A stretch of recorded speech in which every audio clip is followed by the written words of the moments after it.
Hi guys, welcome back to my channel. कैसे हैं आप लोग? आई होप आप सब बहुत बहुत अच्छे होंगे। आज की वीडियो आप लोगों के लिए बहुत हेल्पफुल होने वाली है, स्पेशली अगर आप टीनेज गर्ल्स हैं ना तो आपके लिए बहुत हेल्पफुल होने वाली हैं। हम लोग बहुत कंफ्यूज रहते हैं कि हमको अपने वैक्स करवाना चाहिए या हमको शेविंग करनी चाहिए, हमको वैक्स यूज करना चाहिए या हमको रेजर यूज करनी चाहिए। और आप जितने लोगों से पूछोगे आपको उतनी बातें सुनने को मिलेंगी, उतने ही अलग व्यूज सुनने को मिलेंगे। कोई आपको वैक्सिंग की बेनिफिट्स बता देगा, कोई आपको शेविंग के बेनिफिट्स बता देगा, कोई आपको बोलेगा कि कुछ भी मत करो, ऐसे ही रहो।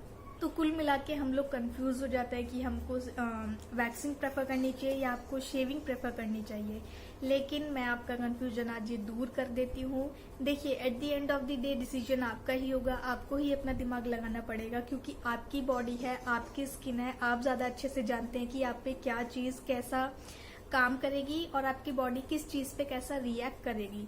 तो लास्ट में आप डिसीजन अपना ही रखिए। लेकिन आज मैं आप लोगों के साथ वैक्सिंग के प्रोज एंड कॉन्स शेयर करने वाली हूँ और मैं आपके साथ शेविंग के भी प्रोज एंड कॉन्स शेयर करने वाली हूँ। आप दोनों को कंपेयर कीजिए, दोनों के प्रोज देखिए, कॉन्स देखिए, एंड देन उसके बाद आप अपना डिसाइड करिए कि आपको क्या चाहिए। आप लोगों की बातों में मत आइए। सबकी बॉडी अलग होती है, सबके एक्सपीरियंस अलग होते हैं। जरूरी नहीं है कोई चीज दूसरे के ऊपर अच्छा काम कर रही है तो आपके ऊपर भी अच्छा काम करेगी। तो आप किसी की बातों में मत आइए। जितने भी मैं आज आपको वैक्सिंग और शेविंग के प्रोज एंड कॉन्स बताने वाली हूँ, उनको अपने माइंड में अच्छे से बिठाइए, उनको डिफरेंस देखिए दोनों में, उनको आपस में कंपेयर कीजिए, एंड देन लास्ट में अपनी बॉडी एंड अपनी स्किन के हिसाब से डिसीजन लीजिए। तो वीडियो को ज्यादा लंबा न करते हुए let's get into this video. तो सबसे पहले हम लोग बात करते हैं वैक्सिंग की। हम लोग सबसे पहले वैक्सिंग के जितने भी कॉन्स होते हैं ना, कॉन्स मतलब जितने भी वैक्सिंग के डिसएडवांटेजेस होते हैं, जितने भी वैक्सिंग के नुकसान होते हैं, पहले हम उन पे बात करते हैं। देन हम उसके बाद वैक्सिंग के जितने भी बेनिफिट्स और जितने भी प्रोज होते हैं उन पे बात करेंगे। फर्स्ट पॉइंट, जब भी आपको वैक्सिंग करनी होती है तो आपको या तो सैलून में ही जाना होता है या आपको अपॉइंटमेंट लेनी पड़ती है। बहुत सी गर्ल्स ऐसे भी होती है जो खुद से वैक्सिंग कर लेती हैं। हैट्स ऑफ टू देम, आपकी हिम्मत की मैं दाद देती हूँ। मैं तो कभी जिंदगी में ना कर पाऊँ।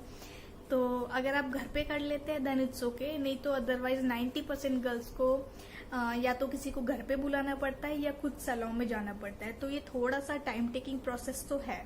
Point number 2, waxing is painful.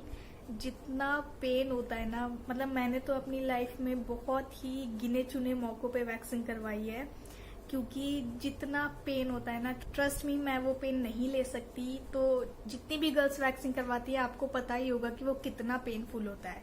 तो ये सबसे बड़ा पॉइंट है कि बहुत ही पेनफुल होता है। थर्ड, टाइम कंज्यूमिंग भी होता है। या तो आपको घर पे बुला रहे हैं तो भी टाइम लगेगा, क्योंकि आप पहले अपनी मशीन्स निकालेंगे, आप अपनी वैक्स गर्म करेंगे, देन उसको अप्लाई करेंगे, देन अपनी स्ट्रिप लगाएंगे, उसको स्ट्रिप को निकालेंगे। अगर आप किसी भी सैलून में जाते हैं तो ये टाइम प्रोसेस और भी बढ़ जाता है, क्योंकि पहले आप सैलून में जाएंगे, फिर वहां पे सारा ये प्रोसेस होगा, देन वापस घर पे आएंगे। तो यस, टाइम टेकिंग भी है। फोर्थ, ये कॉस्टली भी पड़ता है आपको, क्योंकि हर बार आप अगर चाहे घर पे बुलाएं, चाहे आप सैलून में जाएं या फिर आप खुद घर पे करें, आपको एक मशीन लगेगी, आपको एक वैक्स लगेगी जो कि आपकी कुछ टाइम चलती है, और स्ट्रिप्स भी आपकी कुछ टाइम चलती हैं। हर सेशन में आपको इसकी कॉस्टिंग देनी पड़ेगी। And last but not the least, skin loose होने लगती है। जी हाँ, अगर आप बहुत लंबे टाइम तक वैक्स करवाते हैं ना, क्योंकि देखिए, आप अपनी वैक्स लगाएंगे, उसके बाद स्ट्रिप लेके उसको ऐसे पुल ऑफ करते हैं ना, तो आपकी स्किन भी खिंचती है। तो ये प्रोसेस अगर बहुत लंबे टाइम तक, बहुत बैक टू बैक और जल्दी जल्दी होता है ना, तो आपकी स्किन लूज पड़ने लगती है, आपकी स्किन ढीली पड़ने लगती है। तो ये तो थे वैक्सिंग के कॉन्स। अब मैं आपको बताती हूँ वैक्सिंग के प्रोज। वैक्सिंग के प्रोज की बात करें तो मेरे पास सिर्फ 2 ही प्रोज हैं, इसके 2 ही फायदे हैं। फर्स्ट, क्योंकि आप वैक्सिंग करेंगे तो आपके जो हेयर है ना, वो रूट से खींचते हैं, वो रूट से निकलते हैं, तो उनकी वापस ग्रोथ होने में थोड़ा टाइम लगता है। तो हाँ, हम इसको बोल सकते हैं कि waxing is a long time here removal method है ये। तो ऐसा नहीं है कि नेक्स्ट डे से आपकी ग्रोथ शुरू हो गई या एक हफ्ते बाद से आपकी ग्रोथ शुरू हो गई। 2-3 हफ्ते तक आप आराम से केयर फ्री होके घूम सकते हैं। Second, no cuts, no wounds. आपको कुछ भी कट लगने की दिक्कत नहीं है, क्योंकि आप शेविंग नहीं कर रहे हैं, आप कोई रेजर यूज नहीं कर रहे हैं, तो आपको कोई भी कट लगने की दिक्कत नहीं है। लेकिन आप अपने आप को जलाएं भी ना, जितनी हॉट वैक्स आप बर्दाश्त कर सकते हैं सिर्फ उतनी ही लें, उससे ज्यादा ना लें, नहीं तो आप कटने से बच जाएंगे लेकिन आप अपने आप को जला लेंगे। तो अगर मैं देखूं, मेरे पास वैक्सिंग के डिसएडवांटेजेस ज्यादा हैं इन कंपैरिजन ऑफ एडवांटेजेस। अब बात करते हैं शेविंग की। शेविंग के भी मैं पहले आपको डिसएडवांटेजेस या बोल लीजिए कॉन्स वो बता देती हूँ। शेविंग की मेरे पास सिर्फ 2 डिसएडवांटेजेस हैं। फर्स्ट, एक तो आपको कट वगैरह लगने की थोड़ी सी प्रॉब्लम हो सकती है, स्पेशली अगर आप बिगनर्स हैं ना, तो मेक श्योर आप बहुत ही आराम से शेव करें। आपको कट लगने की दिक्कत हो सकती है, आप अपने आप को हार्म कर सकते हैं। सेकेंड जो डिसएडवांटेजेस है वो ये कि ये शेविंग ना long time here removal method नहीं है। अगर आप आज शेव करते हैं 2 या 3 दिन बाद से आपकी दोबारा हेयर ग्रोथ होने लगती है। अब बात करते हैं शेविंग के प्रोज की, शेविंग की बेनिफिट्स की। पहला बेनिफिट, आपको कोई भी दर्द बर्दाश्त करने की जरूरत नहीं है, कोई भी पेन लेने की जरूरत नहीं है। बहुत आराम से विदाउट एनी पेन आप बहुत ही स्मूथ स्किन पा सकते हैं। सेकंड, बहुत ही चीप एंड क्विक है। All you need is a good quality razor. आपको ना कोई मशीन लाने की जरूरत है, ना आपको वैक्स लाने की जरूरत है, ना आपको स्ट्रिप्स लाने की जरूरत है। आपको सिर्फ और सिर्फ एक गुड क्वालिटी रेजर लाने की जरूरत है। आप चाहें तो वीनस के रेजर यूज कर सकते हैं, बहुत कॉमन है, बहुत इजीली मिल जाते हैं। और आप चाहें तो कार्मेसी के भी रेजर यूज कर सकते हैं।